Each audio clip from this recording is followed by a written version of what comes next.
When a political leader, a national leader tells people, I will put aside 150 billion for market women, I'll put aside 50 billion for boda boda, I'll put aside 100 billion for this. I know how much our budget is and the projected growth of our budget. That time you have not talked about the amount of money that you are taking to counties, you have not talked about transfers for the education sector and so on. Where are you going to get that money to provide that kind of service? You're just lying to those people because you are telling them things they want to hear.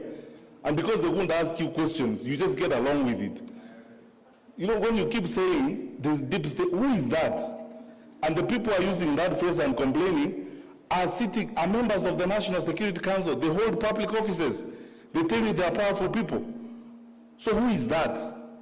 You know, this facade and stories that are being coined and being bandied around, just so that people create excuses and the camouflage around things that don't exist to survive, or create excuses and pathways of lying and carrying the public along with them. I want to ask you as church ministers, I am your son, and as a public servant, we have a country to serve. Let us not be victims of some of these lies that you keep hearing around. But things that just don't make sense even to a fool.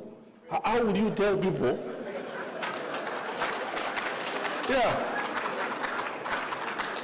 How would you stand up? I'm asking you. How, Bishop, how would you stand up in public and tell me, who is that? And then actually you don't even have the courage enough to take a decision and say, okay, because I don't agree with the Attorney General and all these people, me, I'm not going to be party to you. In the morning, you speak like government.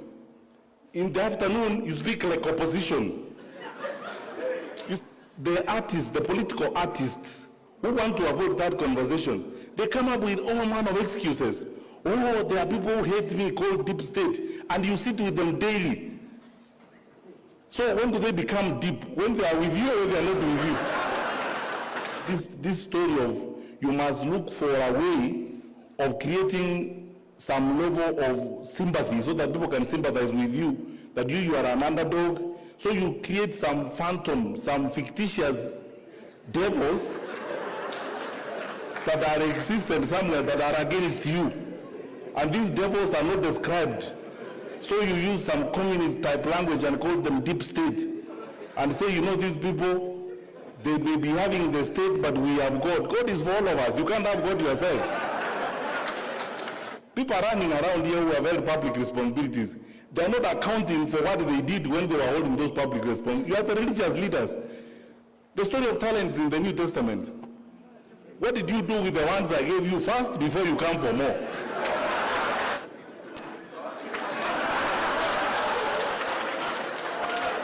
What about these jokes?